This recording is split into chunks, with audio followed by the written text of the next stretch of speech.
Hello बच्चों, नमस्कार। स्वागत है आपका सक्सेस इन हिंदी एकेडमी में। देखिए वीडियो बच्चों, आज की जो वीडियो रहने वाली है बड़ी ही महत्वपूर्ण रहने वाली है। जो भी बच्चा हिंदी साहित्य से अध्यापक या अध्यापिका बनना चाहता है तो सभी के लिए बहुत महत्वपूर्ण वीडियो है। और बहुत सारे प्रश्न यहाँ से दो प्रकार से बनेंगे और कहीं ना कहीं आपको ज़रूर देखने को मिलेंगे। और अब आपका जो परीक्षा की जो तिथि है काफ़ी नज़दीक आ गई है और आपको बहुत सारे प्रश्न यहाँ से ज़रूर देखने को मिलेंगे। तो चलो बच्चों, अब शुरुआत करते हैं। ये हमारी वीडियो का विषय है, एक सेकंड, ये हमारी वीडियो का विषय है साहित्य अकादमी पुरस्कार। किसमें? साहित्य अकादमी, हिंदी में साहित्य अकादमी पुरस्कार। और यहाँ से मैं बताना चाहूँगी आपको दो प्रकार से प्रश्न बनेंगे। एक तो बनेगा ये किसकी रचना है और दूसरा किस रचना पर और कब पुरस्कार मिला। वैसे तो यहाँ प्रश्न 3 बनते हैं, लेकिन जो नेट के बच्चे हैं वो सन भी याद कर लेंगे। और जो टीजीटी पीजीटी के बच्चे हैं, खासकर टीजीटी वाले सन ना करें, बहुत कम सन पूछा नहीं जाता है टीजीटी में। लेकिन जो पीजीटी और नेट के बच्चे हैं इनको सन को अवश्य याद कर लें। टीजीटी में सन नहीं पूछा जाएगा और ये रचना ये पूछी जाती है कि इसको कौन सी रचना पर किस साहित्यकार को पुरस्कार मिला है। तो बच्चों देखो, साहित्य अकादमी पुरस्कार की हम बात कर रहे थे। सबसे पहले साहित्य अकादमी पुरस्कार हिंदी में कब और किसको मिला है, ठीक है। तो सबसे पहले मिला है माखनलाल चतुर्वेदी को हिमतरंगिणी में। और क्या है बच्चों, ये काव्य है, ये भी आप याद रखेंगे। हिमतरंगिणी पुरस्कार, हिमतरंगिणी पर साहित्य अकादमी पुरस्कार माखनलाल चतुर्वेदी को 1955 में मिला है, ठीक है। और ये आप बहुत ही महत्वपूर्ण है। सबसे पहले जो आ जाता है यानी प्रथम जो होता है वो अपने आप में बड़ा ही महत्वपूर्ण होता है। तो इसे आप ना छोड़ें, याद कर ले अच्छी प्रकार से। पदावत संजीवनी व्याख्या पदावत संजीवनी व्याख्या बच्चों ये रहेंगे वासुदेव शरण अग्रवाल 1956 में। और ये ज़्यादा महत्वपूर्ण है क्योंकि ये प्रथम है और साहित्य अकादमी पुरस्कार भी है। और हिमतरंगिणी काव्य माखनलाल चतुर्वेदी 1955, ये तीनों बातें आप याद रखेंगे। फिर तीसरा बुद्ध धर्म दर्शन आचार्य नरेंद्र देव 1957। देखिए बच्चों, अगर मैं ट्रिक की बात करना चाहूँ, कुछ बच्चों को आदत होती है ट्रिक के द्वारा याद करते हैं, कुछ बच्चे ऐसे होते हैं बिना ट्रिक भी याद कर लेते हैं। लेकिन मैं दोनों को ही साथ लेकर चलना चाहूँगी। यहाँ पर मैं बात करती हूँ प्रथम की। देखो बच्चों, क्या है, माखन, मान लीजिए माखन वो होता है जो बचपन से और 55 साल तक, 55 मतलब वो तो 60 भी हो सकता है, 65 भी हो सकता है, ऐसा नहीं है। लेकिन हमें तो एग्जाम में 1 नंबर लेकर आना है, हमारा 1 नंबर का सवाल है। इसलिए जो है हम इसको ऐसे याद करेंगे, हमें बचपन से लेकर 55 तक माखन ही पसंद होता है। तो 1955 में किसे मिला? माखनलाल चतुर्वेदी को, हिमतरंगिणी के लिए। और जो माखन होता है हिम की तरह, यानी बर्फ़ की तरह क्या होता है? सफ़ेद होता है। हिम की तरह नहीं होता है, जैसे हमें ऐसे अपने दिमाग में कल्पना करनी, हिम की तरह होता है क्या? माखन होता है। तो ये हिमतरंगिणी क्या हो जाएंगे? माखनलाल चतुर्वेदी हो जाएंगे। फिर बात करती हूँ पदावत संजीवनी व्याख्या की बच्चों। वासुदेव शरण अग्रवाल 1956 में, 55 हो गए माखन और 56 हो गए वासुदेव शरण अग्रवाल। तो बच्चों इसकी कोई आप खुद भी बना सकते हैं, जिनकी मेरे से नहीं बन पा रही वो खुद भी आप याद कर सकते हैं अपने तरीके से। बुद्ध धर्म दर्शन आचार्य नरेंद्र देव। देखिए बच्चों, आप कैसे याद करोगे? जो बुद्ध थे वो एक क्या थे भाई? एक वो थे राजा थे, राजकुमार थे। तो क्या थे? नरेंद्र वो होता है जो राजा होता है, नर का इंद्र तो होता है सिर्फ और सिर्फ क्या है? देवताओं के राजा थे इंद्र। लेकिन यहाँ नरेंद्र की बात करें, नरों के राजा कौन थे? तो आप करोगे कि नरों के जो राजा थे वो थे कि बुद्ध, जो बुद्ध भगवान थे वो जो अपनी तपस्या से पहले एक राजकुमार थे, ऐसे याद करना है। तो बुद्ध क्या थे? नरेंद्र थे। 1957। अब देखो बच्चों, मध्य एशिया का इतिहास राहुल सांस्कृत्यायन। तो बच्चों मध्य एशिया का इतिहास राहुल सांस्कृत्यायन 1958 में। तो देखो हमने जो राहुल ने क्या है, मध्य एशिया में पूरी तरह भ्रमण किया है। राहुल ने क्या किया है? मध्य एशिया के इतिहास का भ्रमण किया है 1958। फिर संस्कृति के 4 अध्याय। संस्कृति के 4 अध्याय देखिए बच्चों, यहाँ आप ये भी याद रखेंगे ये निबंध है, नाटक है, कहानी है, उपन्यास क्या है। तो आप इसे संस्कृति के 4 अध्याय को याद रखोगे। दिनकर क्या याद करोगे भाई, मैंने संस्कृति के आज 4 अध्याय पढ़ने, वो भी कब पढ़ने हैं, दिन में पढ़ने हैं। संस्कृति के मैं 4 अध्याय पढ़ूंगा या पढ़ूंगी, और वो भी दिन में पढ़ूंगी, यानी दिन में मैं पूरा कर दूंगी। मान लीजिए आपका आज परीक्षा तिथि है, तो आपने क्या है टाइम टेबल बनाया, आपने अपने टाइम टेबल में लिखा कि आज मैं है संस्कृति के 4 अध्याय को दिन में ख़त्म कर दूंगा। तो बच्चों देखो, ये आपको ऐसे ट्रिक से याद हो रहा है या नहीं हो रहा है, कमेंट बॉक्स में लिखना। आपको मेरे द्वारा बनाई हुई ट्रिक कैसे लगी, और मैं और भी तरीके से मैं चाहूँ तो बिना ट्रिक भी पढ़ा सकती हूँ, लेकिन मुझे लग रहा है कि ये आपके लिए उचित और फ़ायदेमंद रहेगी। लेकिन फ़ायदेमंद नहीं है तो भी आप बताएं, क्योंकि उसमें थोड़ा सा समय ज़्यादा लग जाता है। अगर आपको उस समय की बचत करनी है तो बिना ट्रिक पढ़ा देंगे, नहीं तो अगर याद करना है इस तरीके से तो ये अच्छा रहेगा। तो देखिए बच्चों, संस्कृति के 4 अध्याय हमने दिन में ख़त्म करने हैं। और यहाँ देखो दिन में न आया है, न, तो यहाँ आप निबंध करेंगे। अब कहोगे मैम दिन नाटक में भी तो न आता है, लेकिन भाई निबंध देखो, नाटक दिन, निबंध दिन को हम निबंध, यानी निबंध का मतलब तो बांधना, हम बांध सकते हैं। जैसे दिन में हमने कोई टाइम बांध लिया कि ऐसे इस घंटे में मुझे ये करना है, इसमें ये करना है, इसमें ये करना, तो दिन को हमने निबंध यानी बांध दिया। ऐसे तो नाटक भी होता है, लेकिन जब बांध कर याद करोगे तो निबंध ऐसे आप याद कर सकते हो। कला और बूढ़ा चांद, कला और बूढ़ा चांद क्या है, काव्य, और ये किसका है, पंत का। 1960 में इन्हें साहित्य अकादमी पढ़ रहे हैं हम। कहीं आप पढ़ते पढ़ते ये भूल जाओ कि हम पढ़ क्या रहे हैं, तो साहित्य अकादमी पुरस्कार पढ़ रहे हैं हम। कला और बूढ़ा चांद, देखो भाई बूढ़ा मतलब कि आदमी कितना भी बूढ़ा हो जाए, उसमें कला जो अच्छी होती है तो वो बड़ी चांद की तरह मतलब निखरती रहती है। मतलब कितने आप बूढ़े हो जाओ, आपकी कला, क्योंकि कला एक ऐसी चीज़ होती है जिसमें हमारी रुचि होती है, हम दिन पर प्रतिदिन उसमें निखार करते जाते हैं। तो कला और बूढ़ा चांद में क्या होता है, निखार आता रहता है। कला और बूढ़ा चांद किसी होगी फिर इसकी, जैसे पंत, पंत मतलब कि जैसे इनका नाम पूरा रहेगा सुमित्रा नंदन पंत। तो आप इसे अगर सुमित्रा नंदन, देखिए जो नंदन होते हैं यानी जो युवा होते हैं वो अपनी कला को बुढ़ापे तक निखारना चाहते हैं और निखारते रहते हैं। तो ये क्या है, काव्य। अब देखो कला, आपने देखा होगा चांद पे जो कहानियाँ तो बहुत कम कहानियाँ भी होती है, लेकिन कविताएं ज़्यादा रची गई हैं। जो हमारे छायावादी कवि हैं, जो हमारे प्रकृतिवादी कवि हैं, वो क्या करते हैं कि चांद पर ज़्यादा कविताएं लिखते हैं। ऐसे भी आप याद कर सकते हो कि चांद पर काव्य ज़्यादा लिखा गया। कला और बूढ़ा चांद फिर किसकी रहेंगी, सुमित्रा नंदन पंत की। ये पंत है, ये शोट मिले 1960 में। भूले और जो सन की मैं बात कर देती हूँ, जिसको सन याद करना है, जो पीजीटी वाले बच्चे हैं या नेट वाले बच्चे, उनके लिए बता देती हूँ कि कला और बूढ़ा चांद, जो चांद होता है चाहे कितने भी बूढ़ा हो जाओ 60 साल तक भी सुंदर ही लगता है। क्या लगता है, सुंदर ही लगता है।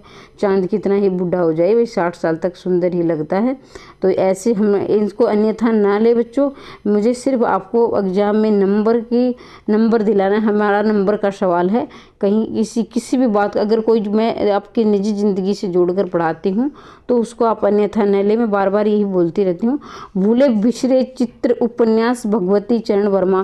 देखिए बच्चों, इसको तो आप ट्रिक की याद ही मतलब कि बिल्कुल आसान रहेगी। इसकी ट्रिक को ज़्यादा आपको एफर्ट नहीं करना पड़ेगा। जैसे भूले में भय आया है और इधर भी आपका भय आ रहा है, तो भूले बिछड़े चित्र के है भगवती चरण वर्मा। और इसकी मैं ट्रिक एक और भी बताने वाली हूँ। एक तो भय से भय याद कर सकते हो आप, यहाँ भी भय है, यहाँ भी। दूसरी ट्रिक क्या रहेगी, जैसे भूले बिसरे चित्र। अब देखो जो भगवती क्या है, अब मान लीजिए भगवती हमारी माता है, यानी हमारी जैसे शीतला माता है, ऐसे ही भगवती हमारी शीतला माता है, पार्वती माता है। जो इन माता के हमारे बहुत सारे विभिन्न रूप रहे हैं देवी देवताओं के। तो भगवती हमारे माता के भूले बिसरे यानी चित्र बनते ही रहते, भूले बिसरे चित्र हम बनाते हैं। हमने दुर्गा का रूप दे दिया, इसको काली का रूप दे दिया, इसको संतोषी माता का रूप दे दिया, इसलिए हम भूले बिसरे चित्र भगवती के बनाते ही रहते हैं। तो भूले बिसरे चित्र किसकी रहेगी, भगवती चरण वर्मा के 1961 में। और देखा होगा आपने भगवती में हम चढ़ाते हैं तो 51 रुपये चढ़ा दिए, 101 चढ़ा दिए, या तो आप कहोगे भगवती के चित्र पर हमने 61 रुपये चढ़ा दिए। भगवती चित्र में कितने, हमने 61 रुपये चढ़ा दिए। क्या है, उपन्यास है। और कलम का सिपाही जीवनी किसकी है, अमृत राय की है। कलम का सिपाही जीवनी अमृत राय की 1963 में। देखिए बच्चों, कलम का सिपाही मैंने की जीवनी मैंने बताया भी है। यहाँ जो अमृत राय, यहाँ हम प्रेमचंद की बात कर रहे हैं। प्रेमचंद की जीवनी है कलम का सिपाही, और इनके पुत्र कौन थे, अमृत राय थे। और एक इनकी जीवनी और भी है, कलम का मजदूर, तो वो मदन गोपाल के। यहाँ इनके बेटे ने लिखा है कलम का सिपाही जीवनी अमृत राय, और अमृत राय ने लिखी है अपने पिता के बारे में, प्रेमचंद के बारे में। तो कलम का सिपाही रहेंगे जीवनी अमृत राय 1963 रहेगी। देखो एक ट्रिक और बताती हूँ याद, कलम का वैसे तो आसान है, आप सभी ने याद होगी, लेकिन जो बच्चा नया है उसके लिए बता रही हूँ। जो सिपाही होते हैं ना, वो इस मतलब कि ऐसे युद्ध भूमि लड़ते हैं अपनी जान हथेली पर रखकर, जैसे उन्होंने अमृत पी रखा हो। मतलब कि वो अपने आप को अमर समझते हैं। क्या समझते हैं, अमर हो जाते हैं। सिपाही होते हैं वो क्या होते हो जाते हैं, अमर हो जाते हैं। तो वो क्या है, अमृत, अमर हो जाते हैं ना भाई, अमृत। क्योंकि उनको याद, जब उनकी कुर्बानी होती है, जो शहीद होते हैं, तो सालों सालों तक लोग उनकी कुर्बानी को याद रखते हैं। आंगन के द्वार काव्य गएगा अग्गे। देखो बच्चों, यहाँ से हम दो ट्रिक बनाएंगे। एक तो ऐसे आंगन ऐसे अग्गे, ऐसे आंगन के पार द्वार ऐसे अग्गे हो जाएगा। फिर दूसरी ट्रिक है कि जब हम आंगन के पार द्वार, यानी आंगन के हम इधर जाते हैं उधर जाते हैं, तो हमें अग्गे, तो मैंने पूछा, मान लीजिए हाँ बच्चों आगे आंगन के पार द्वार आप कितनी बार गए हो, तो आप कहोगे नहीं मैम अग्गे। अग्गे मतलब का मतलब होता है याद नहीं है भाई, हमें अपने घर में जो इधर जाने के लिए उधर जाने के लिए गिनना थोड़ी ना पड़ेगा, हम इतनी बार गए हैं उतनी बार गए, तो अग्गे ही होता है ना कि हम कितनी बार गए हैं। तो आप कहोगे मैम अग्गे है। और कब तक, मान लीजिए 1964 साल तक, मान लीजिए आपका कोई दादा है या आपके पिताजी हैं, तो वो क्या कि 64 साल तक अग्गे है कि भाई कितनी बार इधर गए हैं कितनी बार उधर गए हैं। अग्गे आंगन के पार द्वार अग्गे 1964, और आंगन के पार द्वार ऐसे अग्गे ऐसे आंगन के पार द्वार। ठीक है। फिर है रस सिद्धांत नगेंद्र का, रस सिद्धांत रहेंगे नगेंद्र, रस सिद्धांत नगेंद्र की समीक्षा है 1965। और फिर है मुक्तिबोध, मुक्तिबोध जैनेंद्र 1966 में। मुक्तिबोध जैनेंद्र क्या है, उपन्यास। देखो बच्चों, जैनेंद्र आज के जो दौर में हर इंसान अपने जीने से क्या चाहता है, मुक्ति चाहता है। भी हमारा जो जीवन मरण का जो प्रकरण है, इसमें भगवान हमें मुक्ति दिलाओ। हम बुढ़ापे में जैसे जब हमारी जिम्मेवारी पूरी हो जाती है, तो ये सोचते हैं बस भगवान अब तो जीने मरने से मुक्ति दिलाओ। तो हमें हमारी ट्रिक रहेगी मुक्तिबोध गुण जैनेंद्र की 1966 में। फिर बच्चों रहेगी अमृत और विष, अमृतलाल नागर। तो ये तो बिल्कुल आसान ही है, अमृतलाल नागर। लेकिन बच्चों यहाँ ध्यान दीजिए, आप यहाँ गलती कर सकते हो, ऑप्शन में अमृत राय भी मिल सकता है, तो अमृत राय अलग है बच्चों, अमृतलाल नागर अलग है। तो आप कहेंगे मैम ये फिर कैसी ट्रिक है जब हम ये, क्योंकि हम गलती कर सकते हो। लेकिन बच्चों आप यहाँ गलती नहीं करोगे, क्योंकि मैं हूँ ना बताने वाली, आपको मैं बताऊंगी आपको कैसे सावधान रहना है। देखो बच्चों, अमृतलाल नागर, देखो यहाँ आपको नाग पकड़ना है, और यहाँ विष किस में होता है, नाग में होता है। और वो क्या है, अमृत राय, तो वो राय है, और यहाँ है नागर, तो यहाँ विष आया है और यहाँ नाग आया है। ठीक है बच्चों, और बताना मेरी ट्रिक आपको कैसी लगी। अमृत और विष उपन्यास अमृतलाल नागर का, अमृत और विष उपन्यास रहेंगे अमृतलाल नागर की 1967। दो चट्टाने रहेंगे, एक मिनट, दो चट्टाने बच्चों रहेंगी काव्य हरिवंश राय बच्चन, दो चट्टाने हरिवंश राय बच्चन। देखो बच्चों इसको आप कैसे करेंगे, 1968 में रहेंगे। काव्य है दो चट्टाने। पहली बात तो हम चट्टाने जब होती हैं, जैसे चट्टाने हैं, पत्थर है, पहाड़ है, तो उसके बारे में काव्य लिखते हैं। तो यहाँ रहेगा काव्य। फिर दो चट्टाने, बच्चन है, जब हम बचपन में थे तो दो चट्टानों पर खेलते थे। कितने, दो चट्टानों पर, दे रहे हम तो हजारों चट्टानों पर खेले हैं, ऐसे खेले। लेकिन हमें क्या करना है, हमें तो अपने नंबर से मतलब है, तो हमें करेंगे बचपन में दो चट्टानों के साथ खेलते थे। जो आपका खेल होता था, दो चट्टाने, बचपन में हम दो चट्टानों के साथ खेलते थे। और काव्य 1968। राग दरबारी क्या है, उपन्यास श्रीलाल शुक्ल। बच्चों बड़ा ही महत्वपूर्ण है, बार बार आया है, आप इसको नहीं छोड़ना, याद कर लेना है। और देखना बच्चों, बहुत सारे प्रश्न आपको यहाँ से, जरूरी नहीं कि साहित्य अकादमी ही, यहाँ मैं बात कर रही हूँ साहित्य अकादमी ही विश्व पुरस्कार में, यहाँ प्रश्न ये भी बन सकता है, ये किसकी रचना है या किसका उपन्यास है।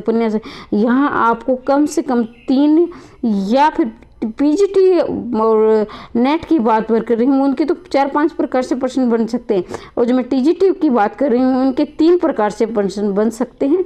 तो बड़ी क्लास महत्वपूर्ण है आज की जो क्लास है। तो अगर जो बच्चा नया आया है चैनल पर तो ट्रिक अच्छी लग रही है, चैनल को सब्सक्राइब कर लेना, वीडियो को लाइक कर देना, और कमेंट बॉक्स में अवश्य लिखना आपको अगली वीडियो किस टॉपिक पर चाहिए। राग दरबारी श्रीलाल शुक्कर। देखो बच्चों, राग दरबारी जब दरबार होता था उसमें राग गाते थे ना, जैसे राजा महाराजा के दरबार में राग अपने लय और ताल से राग सुनाते। श्रीलाल शुक्कर और जो राजा के लाल थे वो बड़ा ही आनंद लेते थे, राजा के लाल थे बड़ा ही आनंद लेते थे उन रागों का। राग दरबारी उपन्यास श्रीलाल शुक्ल 1969 में। निराला की साहित्य साधना, निराला की साहित्य साधना आलोचना रामविलास शर्मा 1970। भाई जो निराला थे वो साधना करते थे, और क्या है साधना में क्या है, साधना करते करते राम के साथ ही विलास करने लगे, राम के साथ ही क्या करने लगे, विलास। जो निराला की साहित्य साधना है, जो आलोचना है, तो निराला जी क्या करे, साहित्य साधना करते करते राम के साथ विलास करने लगे। तो निराला की साहित्य साधना पर साहित्य अकादमी पुरस्कार कब मिला, 1970 में मिला है। फिर एक कविता के नए प्रतिमान, कविता के नए प्रतिमान के बच्चों आलोचना है, कविता के नए प्रतिमान क्या है, आलोचना है। और इनके जो लेखक है कौन है, डॉक्टर नामवर सिंह, और 1971 में इन्हें साहित्य अकादमी पुरस्कार मिल गया। तो कविता के नए प्रतिमान रहेंगे नामवर सिंह। अब देखो बच्चों, आप यहाँ क्या करोगे, कैसे याद करोगे, देखो भले ही आसन यहाँ नए से यहाँ ख़त्म कर रहे हैं हम, नए से कविता के नए प्रतिमान नए से ख़त्म कर रहे, ऊपर से यहाँ भी नया है, तो ये किसकी रहेंगी, नामवर सिंह की, 1971 की रहेगी। कविता के नए पर बुनी हुई रस्सी क्या है, काव्य है, और ये भवानी प्रसाद मिश्र का 1972 में इन्हें साहित्य अकादमी पुरस्कार मिल गया। तो जो हमने आपने वो नाल बोलते हैं ना, और कई नाल में ऐसे ऐसे मतलब कि जैसे देख मैं आपको बताऊंगी, ऐसे ऐसे करके हम वो बांट लेते हैं, और क्या करते हैं फिर हम भवानी के दरबार में भवानी जी के वो नाल बांध कर क्या करते हैं, हम मन्नत मांगते हैं कि हमारी गवर्नमेंट जॉब लग जाए, हमारा टीजीटी का पीजीटी का पेपर, फिर हमारी जो है मनपसंद के लड़का लड़की से शादी हो जाए, हमारे बच्चे हो जाए। ऐसे हम भवानी से क्या मन्नत मांगते रहते हैं, अपनी मनोकामना मांग रहते हैं। तो बुनी हुई रस्सी हम कहाँ पर ले जाएंगे, भवानी के दरबार में भवानी प्रसाद, और प्रसाद भी ले जाएंगे, और बुनी हुई रस्सी और प्रसाद हम भवानी के दरबार में ले जाएंगे 1972। और ये कर्म हम जब तक जीते हैं 72 साल भी जिएंगे ना, तो 72 साल तक हम बुनी हुई रस्सी ले जाते रहेंगे। तो बुनी हुई रस्सी काव्य, और वहाँ पर हम काव्य भी मतलब अपनी माता के ऐसे खो जाते हैं कि वहाँ हम काव्य भी लिख लेते हैं। तो बच्चों बुनी हुई रस्सी रहेंगे काव्य है, भवानी प्रसाद मिश्र का है, 1972 में इन्हें साहित्य अकादमी पुरस्कार मिल गया। फिर बच्चों अगला है आलोक पर्व निबंध है, हजारी प्रसाद द्विवेदी का 1973 में इन्हें साहित्य अकादमी पुरस्कार मिला। आलोक पर्व का निबंध है हजारी प्रसाद द्विवेदी का। भाई जो हमारे पर्व होते हैं आलोक पर्व होते हैं, जिसपे लोक क्या है, आलोक होता रहता है। आलोक का मतलब होता है बच्चों देखो, मतलब जग जो प्रज्वलित होना, तो जो लोक है वो हमारा संसार, लोक जो प्रज्वलित हो रहा है, लोक के जो पर्व है प्रज्वलित हो रहे हैं, और ये हजारों सालों तक प्रज्वलित होते रहेंगे। 1973 में इन्हें साहित्य अकादमी पुरस्कार मिल गया। और क्या है, निबंध है। तो बच्चों आप याद करोगे हजारी प्रसाद द्विवेदी के बड़े ही प्रसिद्ध निबंध है, तो ये भी क्या है, निबंध है। फिर है मिट्टी की बारात है, मिट्टी की बारात शिव मंगल सिंह सुमन 1974 में इन्हें साहित्य अकादमी पुरस्कार मिल गया। तो बच्चों देखिए मिट्टी की बारात जो हमारे शिव भगवान थे ना, तो वो क्या कि बारात में उनकी शादी हुई तो बारात लेके गए, तो वहाँ पर क्या हुआ कि जैसे वो जो भूत थे वो इस तरह मिट्टी और राख लपेटे हुए उनके नाच रहे थे, डांस कर रहे थे, जा रहे थे अपने जो शिव आराध्य के जो है दरबार में। तो मिट्टी की बारात यानी उनकी जो बारात निकली थी ऐसे लग रही जैसे कि मिट्टी की ही बारात हो, जैसे मिट्टी की ही बारात हो ऐसा लग रहा था। तो शिव मंगल सिंह सुमन की रहेगी मिट्टी की बारात। तो बच्चों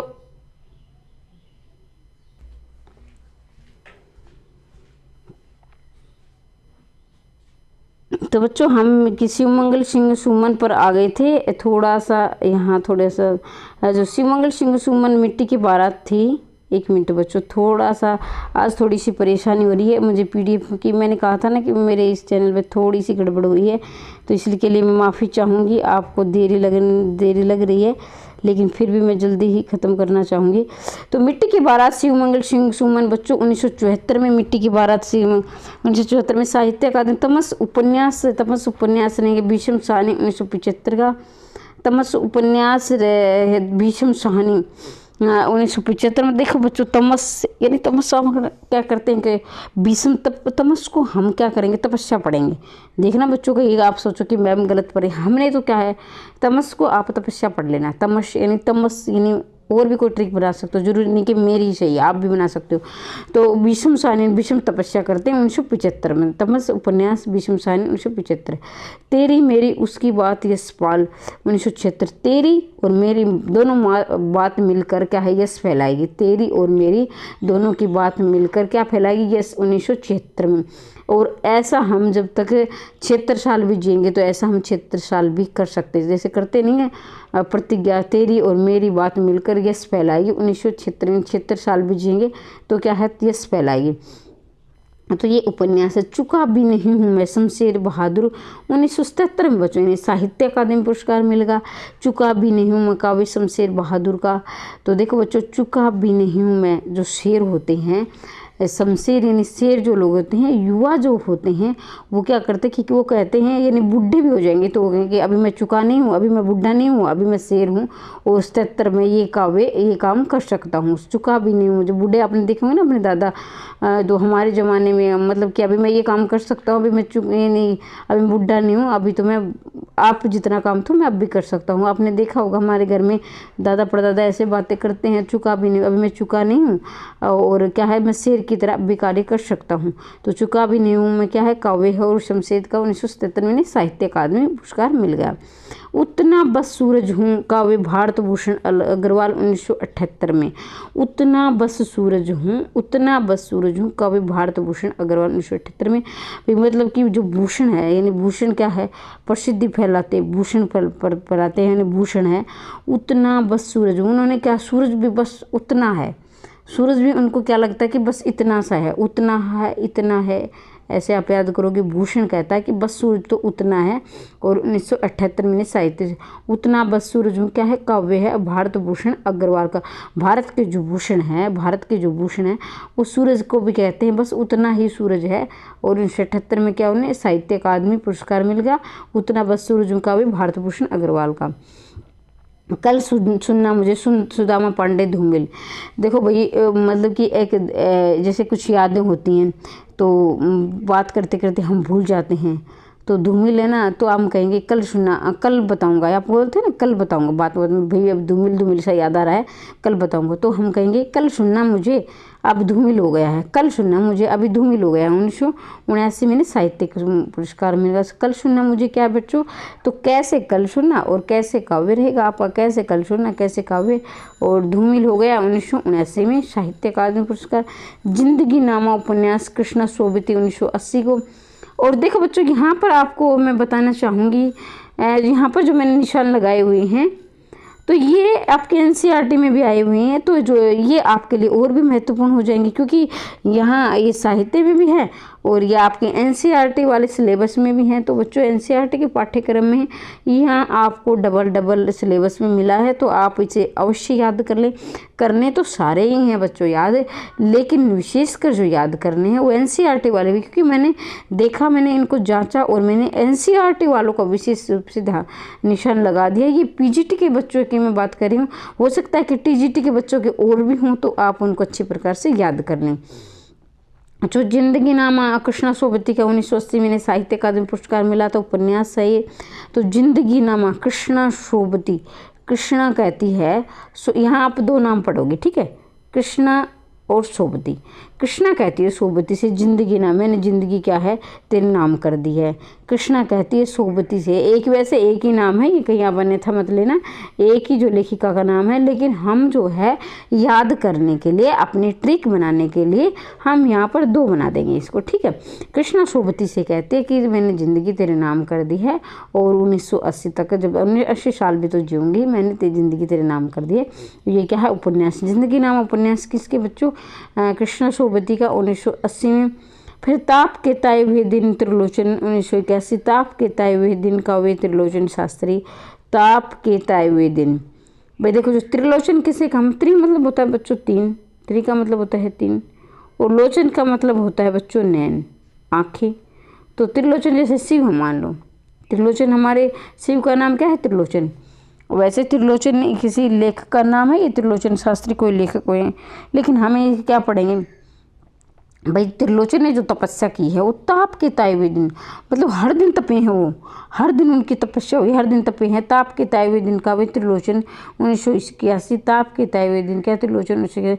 विकलांग श्रद्धा कर दौर व्यंग्य रहेगा हरिशंकर परसाई। विकलांग श्रद्धा का दौर रहेगा हरिशंकर परसाई 1982 में। विकलांग श्रद्धा का दौर व्यंग्य हरिशंकर परसाई। देखो बच्चों, जो विकलांग है ना, विकलांग बेचारे क्या कर, देखो बच्चों, कोई अगर देख रहा, मैं विकलांगता क्या है? हमारी मानसिकता है विकलांगता, और कुछ भी नहीं है। हम अपने ये सोच लेना, हमारे जैसे पैर में कांटा भी लग जाए, मेरे दर्द हो रहा है, मैं आज ये काम नहीं करूँगा, मुझे दर्द हो रहा है, सिर में दर्द है तो आज ही काम नहीं हो, तो वो क्या हमारी विकलांगता है, क्योंकि हम वहाँ पर ऐसा ही महसूस करते हैं। अगर भगवान ने कहीं हमें कमी छोड़ भी दी तो फिर क्या है, मतलब कि हम अपने काम को कर सकते हैं। जो भी किसी भी अंग में कमी है, वो काम किसी दूसरे पर निर्भर है, तो वो आदमी विकलांग नहीं है, वो आत्मनिर्भर है। तो इसको अन्यथा ना लेना। फिर भी मैं कहना चाहूँगी, हमें याद करना है, विकलांग श्रद्धा का दौर। जो विकलांग होते हैं, जो अपने आप को ऐसा ही समझते हैं, वो क्या करते हैं? हरिशंकर यानी शंकर के परसाई यानी सामने हाथ या पैर पसार देते हैं कि भगवान मेरा ये काम कर दो। कई बार क्या होता है कि हम मान लीजिए हम कोई टेस्ट में 1-2 नंबर से रह गए, नहीं हो पाया, कहीं लिस्ट में चयन नहीं हो पाया, हम बहुत टूट जाते हैं। ये सभी के लिए कह रही हूँ, जो भी अपनी ज़िंदगी में आगे बढ़ना चाहता है, तो हम क्या करते हैं, ऐसा है टूटे हुए महसूस करते हैं कि विकलांग से हो जाते हैं। तो क्या करते हैं, शंकर के ऊपर जाकर हाथ पैर पसारते हैं, भगवान हमारा ये काम करवा दो, हमें आप इतना दंड क्यों दे रहे हो कि हम इतनी मेहनत कर रहे हैं फिर भी हमारा चयन नहीं हो रहा है। तो देखना बच्चों, विकलांग श्रद्धा का दौर क्या है? हरिशंकर परसाई 1982। और ये व्यंग्य है भाई, व्यंग्य है, ये क्या है? बड़ा ही महत्वपूर्ण व्यंग्य है, और ये आपके एनसीईआरटी में भी है, तो आप इसे याद कर लो। विकलांग श्रद्धा का दौर, हरिशंकर परसाई 1982 में इन्हें साहित्य अकादमी पुरस्कार मिला। व्यंग्य है। खूंटियों पर टंगे लोग सर्वश्रेष्ठ दयाल सक्सेना 1983 रह गया में साहित्य अकादमी पुरस्कार मिला। तो खूंटियों पर टंगे लोग, भाई जो खूंटियों पर, मान लीजिए हमने कहा कि खूंटियों पर लोग टंगे हुए हैं, तो कितने टंगे हैं? हमें ऐसे में ट्रिक बनानी है सिर्फ, तो भाई तुम्हें दया नहीं आ रही, तो कितने लोग टंगे हुए हैं कि तुम्हें दया नहीं आ रही, तो दयाल है ना, यहाँ पर दयाल दिया है, तो कोई कहोगे कि मैम हमें पता नहीं, सर्वे करनी पड़ेगी कितने टंगे हुए हैं। खूंटियों पर टंगे लोग की सर्वे करनी पड़ेगी, तो किसी को दया नहीं आई कि इतने लोग खूंटियों पर टंगे हुए हैं, तो हमें सर्वे करनी पड़ेगी। तो सर्वश्रेष्ठ दयाल सक्सेना, खूंटियों पर टंगे लोग काव्य क्या है? सर्वश्रेष्ठ दयाल सक्सेना 1983 को उन्हें साहित्य अकादमी पुरस्कार मिला। लोग भूल गए रघुवीर सहाय 1984 में। भाई देखना बच्चों, हाँ कि लोग भूल गए, जो बड़े ही जो वीर होते हैं भाई, अपने मान लीजिए अभी कोई वीर ने कोई अच्छा काम किया है, लोग तो, लेकिन धीरे धीरे लोग क्या करते हैं कि एक समय तक, आज का ज़माना ये ऐसा है कि लोग है ना एक उनके समय तक याद रखते हैं, फिर लोग भूल जाते हैं, उनकी वीरता को भूल जाते हैं। तो लोग भूल गए काव्य किसका? रघुवीर सहाय का 1984 में। कव्य और काला पानी निर्मल वर्मा। देखो भाई, कव्य और काला पानी ये काव्य संग्रह है। इसका मतलब कै का मतलब होता है काव्य, और ये सह का संग्रह यानी काव्य संग्रह, यानी बहुत सारे काव्य हैं इस संग्रह में। संग्रह का मतलब होता है दो से ज़्यादा जो रहेंगे, यानी 2 से ज़्यादा तो नहीं कहूँगी, 1 से ज़्यादा 2 भी हो सकते हैं। तो कव्य और काला पानी निर्मल वर्मा। द्वि काला पानी क्या है? कव्य और काला पानी निर्मल है भाई, कव्य और काला पानी क्या है? निर्मल है। 1985 को साहित्य अकादमी। और हाँ बच्चों, मैं ये कहना चाहूँगी कि जिसकी जो भी अपनी जो आपकी डेट ऑफ बर्थ है तो वो आप ऐसे भी उसको याद कर सकते हो। जैसे किसी की 90, किसी की 81, किसी की 87, तो अपनी डेट ऑफ बर्थ में भी आप याद कर लेना कि ये मेरी डेट ऑफ बर्थ में मिला था इन्होंने, ऐसे भी आप याद कर सकते हो। अपूर्व काव्य क्या है केदारनाथ अग्रवाल का 1986। अपूर्व काव्य क्या है केदारनाथ अग्रवाल का 1986। अपूर्व केदारनाथ अग्रवाल 1986। अपूर्व यानी अपूर्व में हम कहाँ गए थे, केदार गए थे। अपूर्व में कहाँ गए थे हम, केदार गए थे। अपूर्व यानी पूर्व, इससे पूर्व हम कहे थे केदारनाथ अग्रवाल 1986। मगध किसी का है, श्रीकांत और 1987। मगध किसका है, श्रीकांत का मगध श्रीकांत 1987। अरण्य बच्चों मगध श्रीकांत 1987। अरण्य नरेश मेहता। देखो बच्चों, जो नरेश होते, अरण्य का मतलब कि हम वन को लेंगे कि अरण्य, हम जो नरेश है वो अरण्य जाते थे। अरण्य मतलब वन। तो आपको ये प्राइवेसी भी याद हो रहा है, यहाँ पर 2 काम हो रहे हैं आपके। तो अरण्य कौन गया है, नरेश गया है, 1988 रहेंगे। अकाल में सारस केदारनाथ सिंह 1989। अकाल में सारस केदारनाथ सिंह 1989। और जो अकाल में सारस, जैसे केदारनाथ पर क्या है कि अकाल बहुत सारी सारस है, केदारनाथ में क्या बहुत सारी 1989।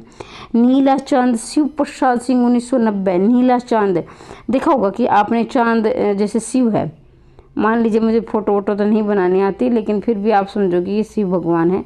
और इनकी जो ये जटा ये बनी रहती है यहाँ पर, इनका जो बनी रहती है ऐसे ऐसे करके, तो इनकी जो जटा है यहाँ पर क्या रहता है, और फिर यहाँ पर ऐसे क्या है, जो इनकी एक जो आपने देखा होगा निशान होता है, ऐसे चंद्र का निशान होता है, जैसे ऐसे करके नहीं होता है कि ऐसे ऐसे। तो मेरी ड्राइंग अच्छी नहीं है, आप बना लेना कि नीला चांद, जो वहाँ पर चांद होता है, यानी शिव के जो मस्तिष्क से थोड़ा ऊपर, मस्तिष्क पर क्या है, चांद रहता है, सिर पर चांद रहता है।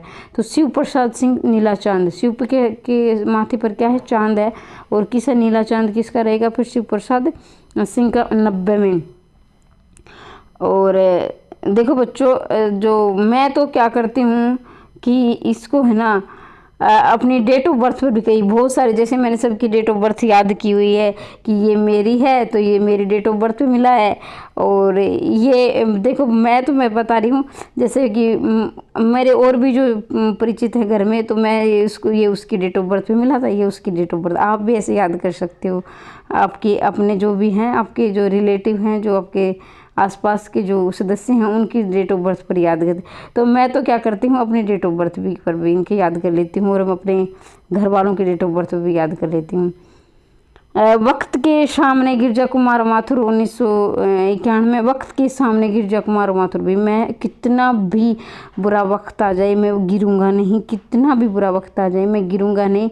और 1991 में जो उनको साहित्य वो है अकादमी पुरस्कार मिला गया। तो मान लीजिए आपकी डेट ऑफ बर्थ 91 का, भाई मैं 1991 में मेरी डेट ऑफ, भाई आपका जन्म हुआ मान लीजिए 1991 में, तो आप कहेंगे मैं 1991 की मेरी डेट ऑफ बर्थ है, लेकिन भाई मैं नौकरी लेकर रहूँगा वक्त के सामने, मैं वक्त के सामने गिरूंगा नहीं। तो वक्त के सामने क्या है, गिरजा कुमार माथुर क्या है, काव्य है, 1991 में साहित्य अकादमी पुरस्कार मिल गया। ढाई घर उपन्यास गिरिराज किशोर 1992।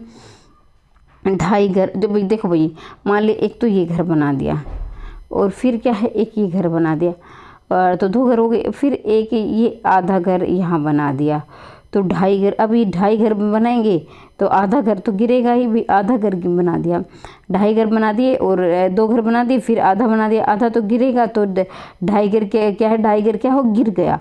भाई जो किशोर थे, उन किशोर का मतलब मान लें आप, जो हमारी युवा अवस्था होती है, युवा से थोड़ी सी जो जवानी की और जो बचपन के बीच की वह संधि होती है, उसे हम किशोर बोलते हैं। तो किशोर में दिमाग मतलब दिमाग होता है, मतलब उनकी बात ऐसे मानते हैं घर वाले कि तेरे जैसे हम थे, जब हम ऐसे थे 17-18 साल से के आसपास थे, तो हमें बोलते थे अरे चुप हो जा, तेरे में दिमाग नहीं है। तो वही वाली बात होती है, हमारे घर वाले मानते कि हमारे इस उम्र में दिमाग नहीं होता है, हम ऐसे ही बोलते हैं। तो किशोर बोला कि 2.5 घर बना दो, तो 2.5 घर बना दिया तो गिरेगा ही। 1992 में 2.5 घर बनाया, 1992 में गिरिराज किशोर।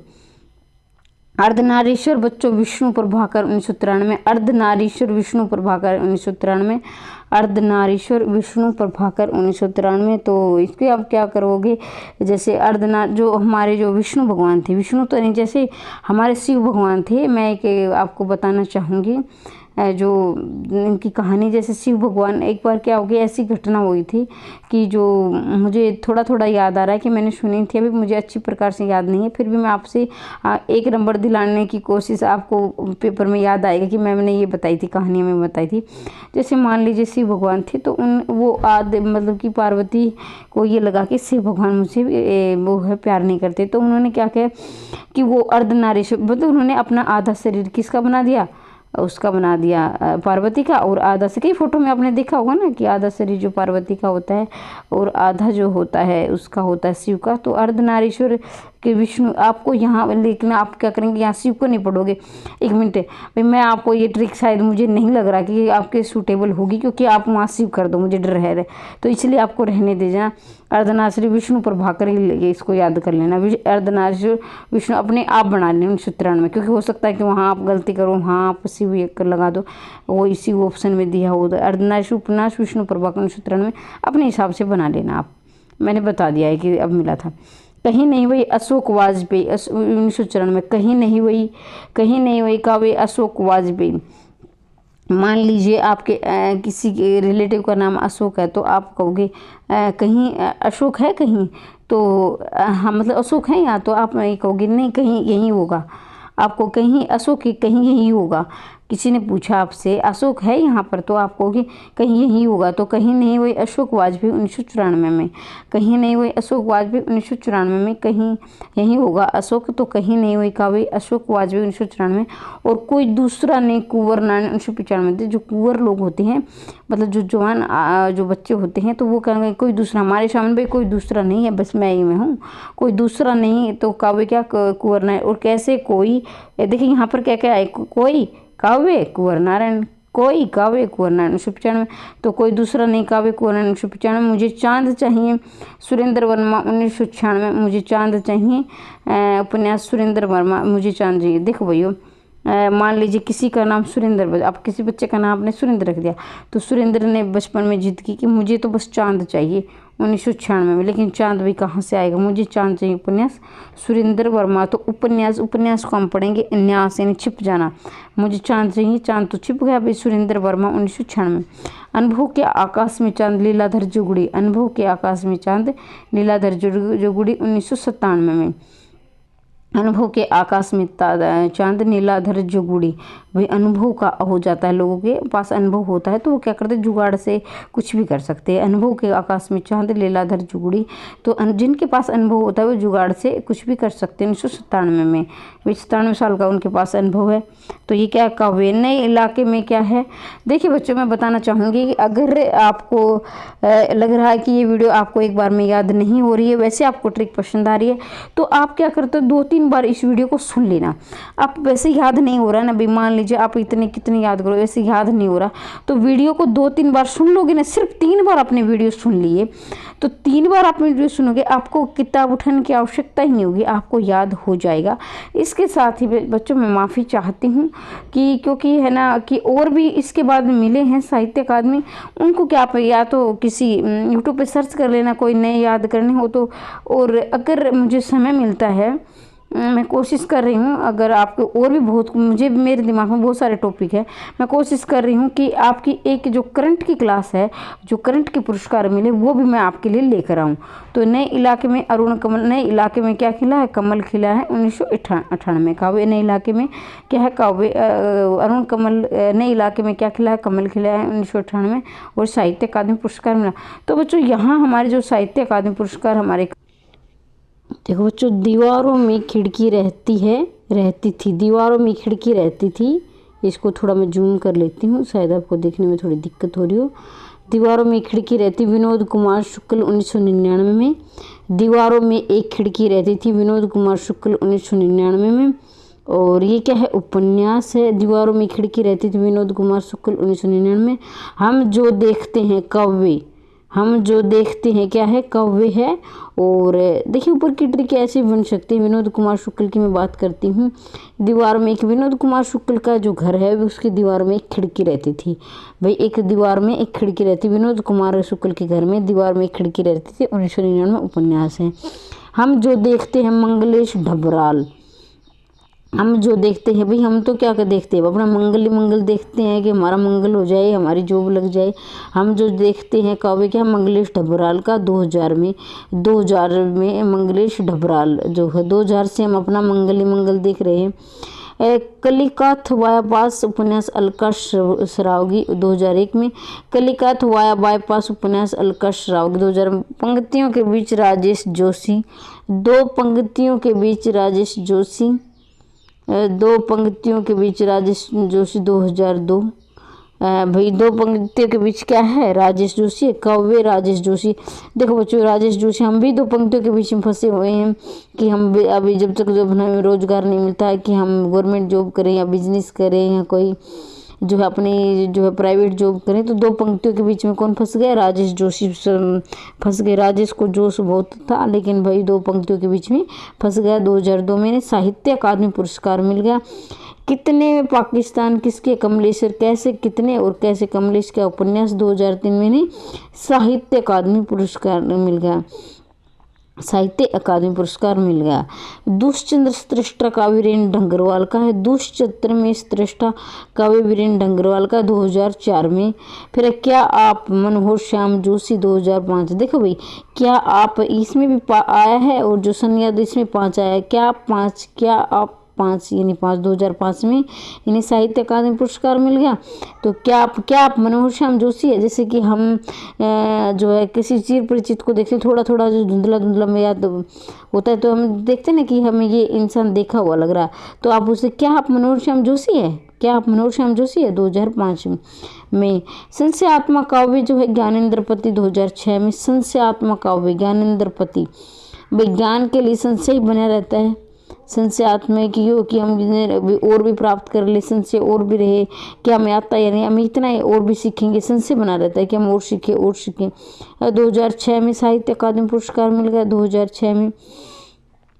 और इन्हीं हथियारों से अमरकांत 2007 में। देखो भाई, इन्हीं हथियारों से अमरकांत, भाई इन्हीं हथियारों से क्या है वो अमर होना चाहता है। इन हथियारों के बल पर हम वो अमर हो जाएं। 2007 इन हथियारों के साथ है, ऐसे भी याद कर सकते हो। इन हथियारों के साथ वह अमर होना चाहता है अमरकांत। इन हथियारों के साथ 2007 में मैंने साहित्य अकादमी मिल गई। इन हथियारों के साथ वो अमर होना चाहता है 2007। कोहरे में कैद रंग उपन्यास गोविंदर मिश्र 2008। कोहरे में माफ़ कीजिए, कोहरे में कैद रंग गोविंद मिश्र 2008। कोहरे में कैद रंग गोविंद मिश्र 2008 जो हवा में हस्ताक्षर कैलाश वाजपेयी 2009 जो हवा में हस्ताक्षर क्या है, कैलाश वाजपेयी की है और ये 2009 की है। 2009 की कैलाश वाजपेयी जो है साहित्य अकादमी पुरस्कार मिल गया इसको। 2009 में हवा में हस्ताक्षर का भी क्या है, कैलाश वाजपेयी का 2009 में हवा में हस्ताक्षर कैलाश वाजपेयी भी आजकल हवा में हस्ताक्षर करता है। यानी मान लीजिए कोई अच्छा नेता बन गया तो लोग कहते हैं कि ये आजकल भी हवा में है, ये इतनी जो है तरक्की कर ली इसने। लोगों को लगता है तो जो पड़ोसी होते हैं उनको जलन होती है, आजकल ही हवा में हस्ताक्षर करता है। कैलाश वाजपेयी 2009। मोहनदास काव्य संग्रह उदय प्रकाश 2010। मोहनदास उदय प्रकाश 2010। तो बच्चों यहाँ मेरे पास 2010 तक के हैं और मैं करंट के जो है भी लेकर आऊँगी अगर समय मिलता है, नहीं तो फिर आप सर्च कर सकते हो। ये साहित्य अकादमी रहेंगे जो हमारे ही रहेंगे इतने सारे। और देखो बच्चों 2-3 बार वीडियो को रिपीट कर लेना, अच्छी प्रकार से याद हो जाएगा। 2-3 बार रिपीट करोगे तो